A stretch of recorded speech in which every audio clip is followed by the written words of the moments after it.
Hello everyone, ninth class की series में हम नेक्स्ट करेंगे दी एडवेंचर्स ऑफ टोटो और इसके ऑथर हैं रस्किन बॉन्ड। रस्किन बॉन्ड एक इंडियन राइटर थे और उनके father as an officer Indian air force में पोस्टेड थे इंडिया में।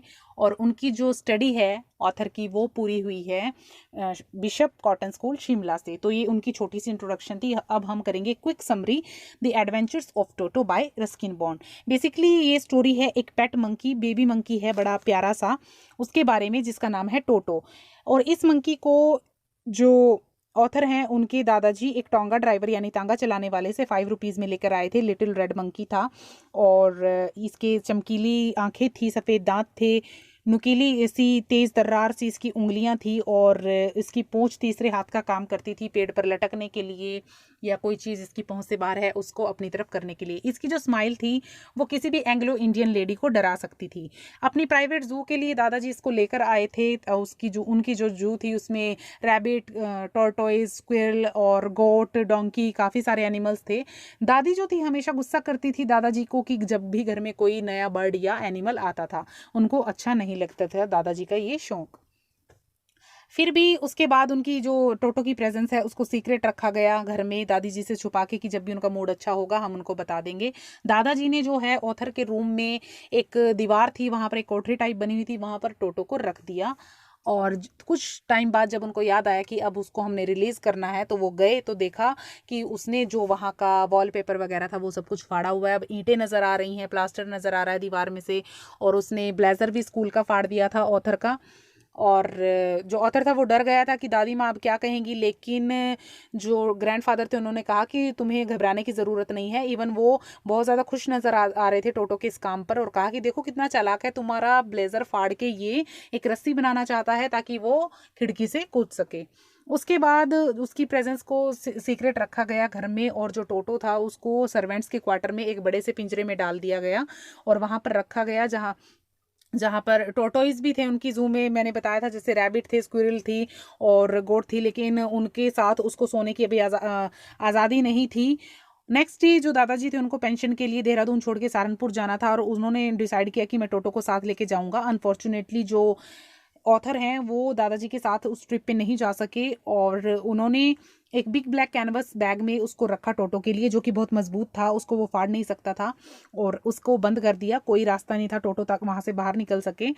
फिर दादाजी ने जो भी कुछ वहां पर हुआ आकर वहां बताया कि जब मैं देहरादून रेलवे स्टेशन पर था, टिकट ले रहा था, तो टिकट कलेक्टर ने कहा, उसने जो टोटो था वो बैग में ही था और टोटो ने अपना मुंह बाहर निकाला। टिकट कलेक्टर एकदम से डर गया उसको देख के और कहा कि जो आपके पास कुत्ता है आपको उसके लिए भी पे करना पड़ेगा। तो दादाजी ने उसके साथ बहुत ज़्यादा उसको समझाने की कोशिश की कि नहीं ये कुत्ता नहीं है, ये बंदर है। फिर भी टिकट कलेक्टर नहीं माना, उसने अपने माइंड का यूज़ नहीं किया, ध्यान से नहीं उसको देखा। तो कहते नहीं, तो आपको पे करने पड़ेंगे, 3 रुपीज़ पे करने पड़ेंगे। काफ़ी उसके बाद जो दादाजी थे उनको 3 रुपये पे करने ही पड़े और वो उन्होंने टिकट ले लिया उसके लिए। उसके बाद फिर उन्होंने एक टोर्टोइज भी साथ लेके गए, वो दिखाया कि तुम सारे एनिमल्स के लिए चार्ज कर रहे हो तो क्या मुझे इसके लिए भी पे करना पड़ेगा।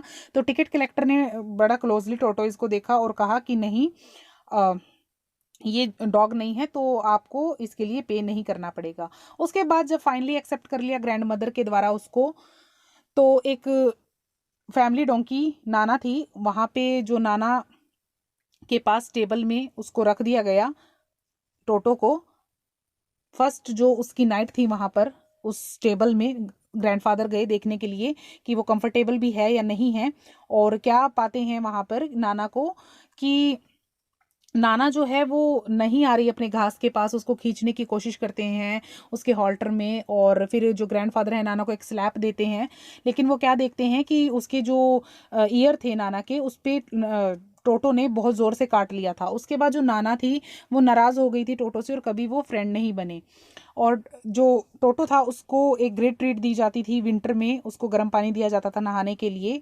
दादी माँ उसको गर्म पानी देती थी और वो ऑथर की नकल उतारते हुए चालाकी से पहले अपना एक हैंड डालता था उसमें टेम्परेचर चेक करने के लिए और फिर एक स्टेप डालता था, पहला पैर डालता था उसके बाद दूसरा। वो मेरे को ऐसा करते हुए देखता था तो ऐसे ही वो खुद नहाता था और जब वो देख लेता था कि अब पानी बिल्कुल सही है मेरे लिए, फिर वो साबुन लेता था हाथ में, उसको रगड़ता था खुद के ऊपर। फिर जब पानी ठंडा हो जाता था वो फटाफट से क्विकली निकलता था उसमें से और किचन फायर के पास जाकर अपने आप को सुखाता था। अगर इस दौरान उसके ऊपर कोई हंसता था, ये जो जब कुछ वो नहा रहा होता था, तो उसकी फीलिंग्स हर्ट होती थी और वो दोबारा बाथ लेने के लिए मना कर देता था। आगे लिखा है कि एक दिन तो टोटो ने खुद को जला ही लिया था पूरी तरह से। एक बड़ी सी केटल थी किचन में, जो चाय का पानी उसमें उबल रहा था। टोटो ने सोचा ये नहाने का पानी है, और उसने अपना पैर डाल के उसमें देखा कि टेम्परेचर कैसा है। तो उसने देखा कि अभी, क्योंकि पानी अभी अभी रखा था तो इतना गर्म नहीं हुआ था, और बार बार उसको चेक करता था और उसमें जाता था, बार बार वापस आता था। ऐसा तब तक करता रहा जब तक उसको दादी ने देख नहीं लिया। फिर एक टाइम पे पानी भी बॉयल होना शुरू हो गया था और दादी ने उसको निकाला। उसने अपने आप को लगभग आधा जला ही लिया था। और इसमें क्या लिखा है कि जो ब्रेन है उसका कुछ पार्ट होता है, एक जो शरारत करने के लिए हमारा वो पार्ट होता है। जो टोटो का वो ब्रेन का वो वाला पार्ट था, शरारत वाला, वो बहुत ज़्यादा पावरफुल था। जब भी मैं किसी आंटी के पास जाता था तो वो अपने हर एफर्ट करता था उसकी ड्रेस में हॉल करने के लिए। एक दिन क्या हुआ, हम एंटर करते हैं रूम में खाने के लिए। लंच टाइम हो रखा था। डाइनिंग टेबल पर हम क्या देख रहे हैं कि वो सेंटर में खड़ा है, पुलाव की डिश के सेंटर में खड़ा है, जो भी खाना बनाया था उन्होंने। बड़े मज़े से उसको खा रहा है। दादी उस पर चिल्लाती हैं तो टोटो उस पर एक प्लेट फेंक देता है। फिर आंटी आगे बढ़ती है, उसके फेस पर पानी का गिलास फेंक देता है। तो दादाजी ऐसा देखते हैं, तो दादाजी जब आते हैं तो टोटो फटाफट से वो डिश उठाता है, प्लेट पुलाव की उठाता है और भाग जाता है विंडो से, और फिर जैक फ्रूट जो ट्री है उसकी ब्रांच पर बैठ जाता है। जब तक एक एक दाना उसने खत्म नहीं कर दिया, पूरी दोपहर वहां पर बैठा रहा, वो धीरे धीरे खाता रहा। फिर जब ग्रैंड मदर उस पर चिल्लाई तो उसने क्या किया, वो जो प्लेट थी वो नीचे फेंक दी पेड़ से, और वो कई टुकड़े उसके हो गए और उसको बड़ा मजा आया।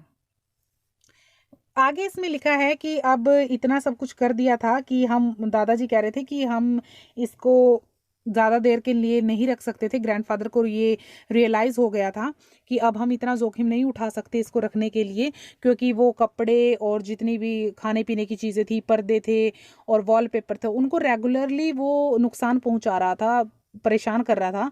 तो लास्ट में दादाजी ने तय किया कि मैं इसको वापस टोंगा ड्राइवर के को बेच देता हूँ, और उन्होंने उसको सिर्फ 3 रुपए के लिए बेच दिया। 5 रुपए में उन्होंने ये खरीदा था। तो ये इसके क्वेश्चंस हैं। How does Toto come to grandfather's private zoo. उन्होंने बताया था कि टोंगा ड्राइवर से 5 रुपीज़ में उन्होंने लिया है। और जैसे इसमें लिखा है Toto was a pretty monkey, in word senses toto pretty, तो उसमें आपने वो बताना है कि कैसे उसके चमकीले दांत थे और ये सब कुछ। इसमें मैं 9th क्लास के क्वेश्चंस नहीं करवा रही हूँ, हमने पढ़नी है अपने एस्टेट और टीजीटी पीजीटी स्क्रीनिंग में जो एनसीईआरटी का सिलेबस आता है उसके अकॉर्डिंग। तो आपने स्टोरी याद रखनी है, ऑथर के बारे में याद रखना है, और इसमें से जो भी क्वेश्चन बनते हैं वो स्टोरी में से ही आएंगे, या ऑथर का नाम आप इसका याद रखना है, आपने ऑथर का नाम भी पूछ सकते हैं। तो नेक्स्ट स्टोरी के साथ फिर मिलेंगे। Till then bye bye. जो भी बच्चा नया है प्लीज़ लाइक एंड सब्सक्राइब ज़रूर करें। Thank you.